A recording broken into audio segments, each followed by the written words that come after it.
A gentleman sent me a message. Mr. Brown sent me a WhatsApp message.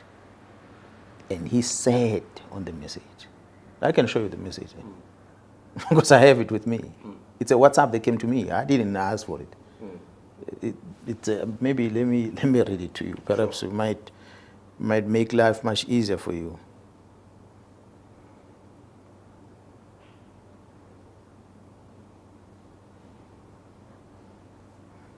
His name is Brown Mogotsi, and I'm going to take it right there. The first message came on the 30th of September 2024, and it was sent at in the afternoon at 16:14 in the afternoon, and it reads as follows: My General, Brown Mogotsi from Northwest. That's a first intro. I don't know the person. I don't have his number on my phone. Nothing. An internal attempt to discredit you through defeating the end case. Yeah, that's what he said. It's the second message that came 3 minutes later, 16:17. An internal attempt to discredit you through a defeating the end case. It ended there. I did not respond until the following day when I saw the message on the 1st of October. I responded. My response was that, morning, sir, what are you talking about? What defeating case are you referring to? And who is behind that? That's a question I asked him. And that was about 7:44 in the morning, the following day, which was on the 1st of October. On the same morning, in the same minute, he responded by writing a word thanks, I assume, but without its TH and X. Thanks. And from there, same time, he sends me a KZN factual report. A factual report which is a report that, assuming, was drafted by the commander that was on the crime scene on the eve of that attempt arrest of that prison official. And this was directed to the provincial commissioner, which I never received. This factual report was directed to the provincial commissioner, and this very same factual report is not signed at the bottom. Although it's got the name of the member that was in charge, but so it is a report directed to me. It should have been signed and it's dated on the 9th of January 2024. That was a day after the incident. So which means the member who was in charge was communicating to me that as per the engagement the previous night, this is what he has done. So this was a factual report. That was never sent to you? Which I never received. Maybe it might have been processed somehow, but I never received it. And this COP one is not signed. So he sends me this. The first question is, but where will a civilian person guess this thing? I have never heard of a name, Brown Mogotsi, before in the police. So he sends me that factual report. And immediately, same time, he sends me the copy of OP entry. So someone took a photo of that OP entry, which is accompanying this report, which basically contains the same thing as 2 pages of the OP entry, containing the same thing that is on the OB. And after that, 7:51, the next message is, please handle confidentially. A meeting with the complainant will revert. That's his message. Next message, which he sends at 8:37, am in Lusikisiki today. Well, let's say a WhatsApp message, which means I am in Lusikisiki today. And the next messages come after that. General Khumalo, DivCom, just checked your standing with him. Now introduce something else. He's still busy with the prison. Now introduce General Khumalo. General Khumalo, DivCom, just check your standing with him. Yesterday, he pushed a negative narrative about you on the CITs in KZN. Again, the same complainant spoke with him. And then from there, he attaches a screenshot of a presentation, assuming was a confidential meeting, this one, which a crime intelligence was presenting their policies. He has a copy of that first slide. Could it be that he was in that meeting, or someone who was in that meeting took that picture and sent it to him? Well, I didn't know. So this was to him to prove that I must trust him because he's making a reference to crime intelligence. Now, my response to him was that I hope you understand. No, sorry. He writes another message again. He says, I hope you understand, will revert. Confidentially is key here. That's still him. And then I gave him a lengthy response, which was sent to him on the same date at 9:25. Maybe let me read that response again I sent to him. I know that matter very well, which was an alleged operation that was conducted at the premises of a high-ranking DCS officer without a search warrant. That was a state house, which is within DCS premises. Who doesn't know that at prison there are too many illegal activities taking place? The alleged illicit goods were found in the dustbin, which was outside the house. Those members felt that only the DCS senior must be held responsible. Hence, they wanted to charge her. It is a known secret that there are many illegal activities that are taking place within DCS. So to simply blame the house tenant for items that are found inside the dustbin was malicious, and it would have not been successfully prosecuted, and a civil claim would have been registered against the SAPS. The minister will learn the truth one day about the items which have been about that team which have been complaining that I have made them conduct crime-fighting operations which are outside their mandate, although when they want to, they do such duties. For example, this one, which was carried out without following legal process, and let alone informing either myself nor the district commissioner. That was my response first. And then the second response about the DIVCOM, I asked him, what did he say about me when I was talking about Jaro Kumar? And then he responded on my first message. He says, the minister is briefed. He has just arrived in Lusikisiki. General, this must be in your chest. The next message. And well, I responded to him. I said, trust me on this one. And they responded again, you are having your interest, and that maybe you are having your own cartel. You don't listen to CI. Then Masimula intercepted him, meaning Masimula was in a meeting when Khumalo was uttering these words, and Masimula intercepted him. And also spoke about your provincial CI. Remember, he is retiring next month. And I responded, I said, please get me that presentation if there is one to confirm, or otherwise if there is any recording. That's me asking him. And his response was that nothing. General Khan will brief you next week. So introduce now General Khan. General Khan will brief you next week. And I said, sure. And then he sent me another message back in Johannesburg. He tried to call me on the 2nd. There's a missed call. And then on the 4th, this is October, sent me another message. Good day, General. Met with the complainant. And he tried to call me. I didn't answer. On the 16th, he called me. He sent me a message again. He said, good day, General. And he sent another one. He deleted it.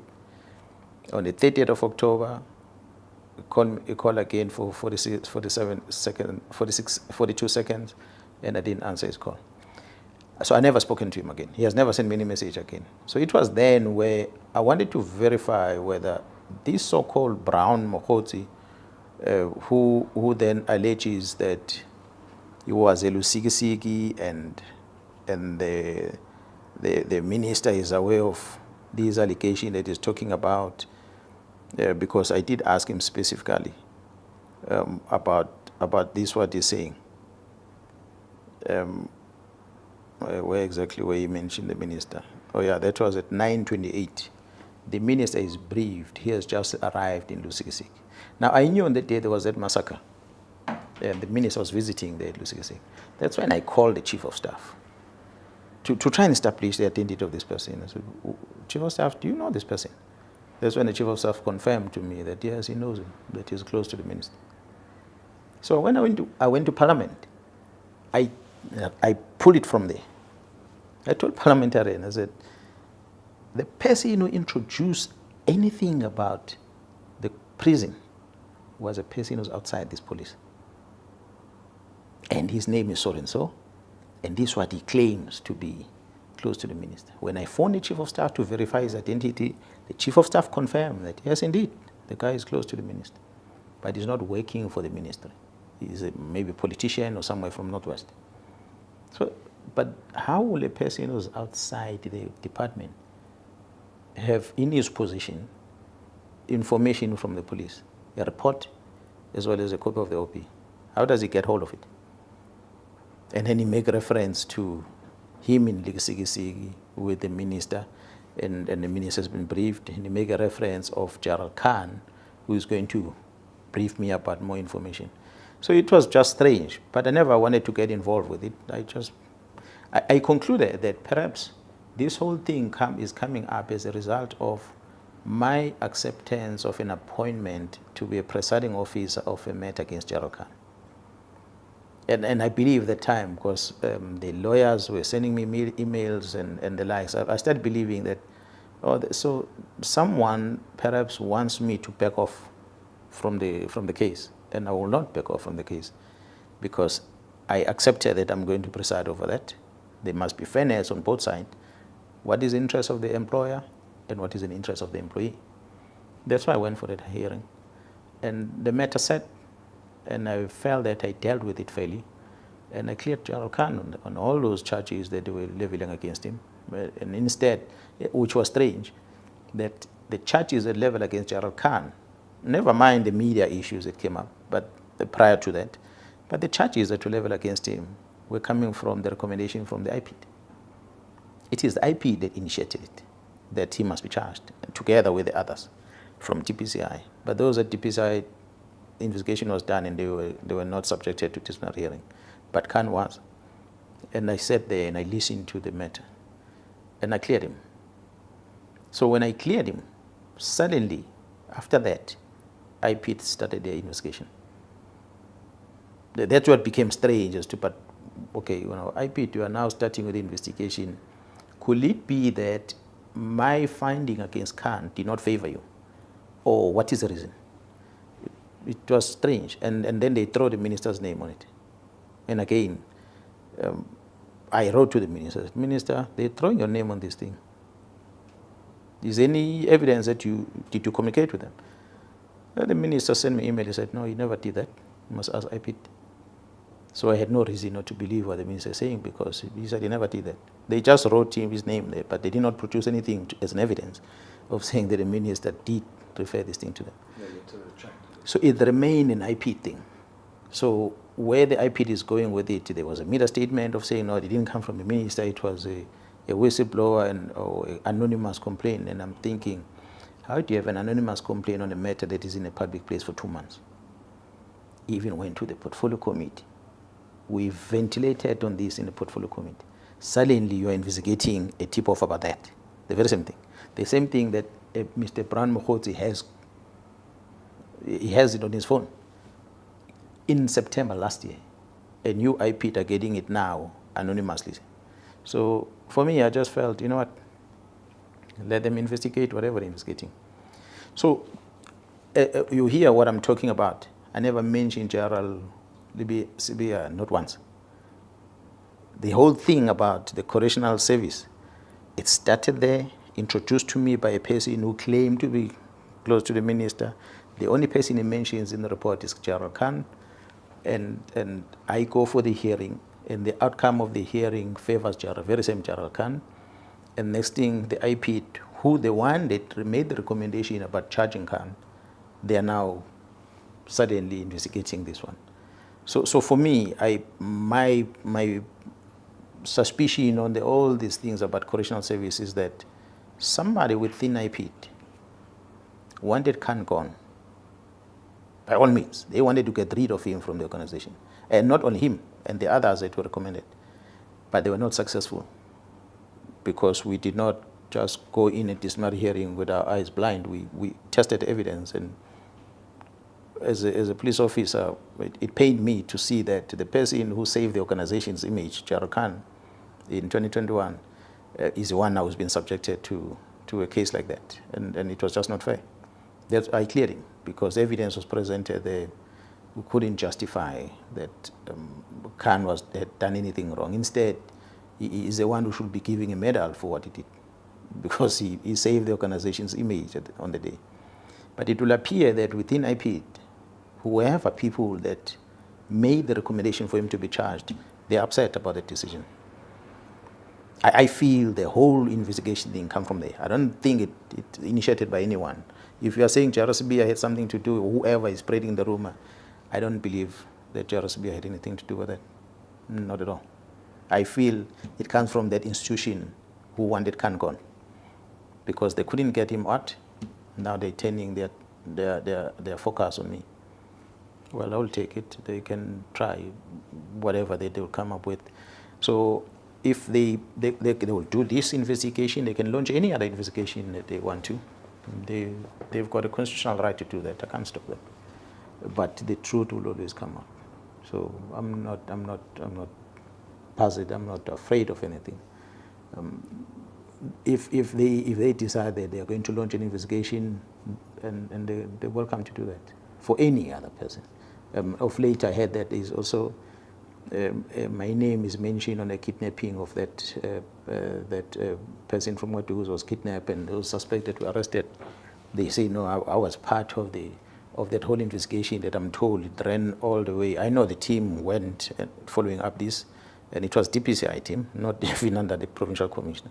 But they went to Gauteng, went to Mpumalanga province, and eventually it looks like this other policeman who was alleged to be suspect was caught in Mozambique and brought back into South Africa. Really, the whole issue about the case was handled by DPCI, until those people were released was DPCI. You know, DPCI don't necessarily report to the provincial commissioner. They work independently. So at what stage then do I become part of that? So obviously, if someone feels that they need to target me for whatever reason, I can't stop them. They can do that. But if we're to say all these are happening because of Jarosibia, I'll say then no, that's not true. It cannot be. Cannot be. But if maybe there is a worry about, as you are saying, a worry about the other case that is in Johannesburg, that the team from the province political task team is assisting detective in Gauteng with that investigation, if the general feels that perhaps that investigation is directed at him, I wouldn't know. I don't necessarily know the details about every investigation that happens.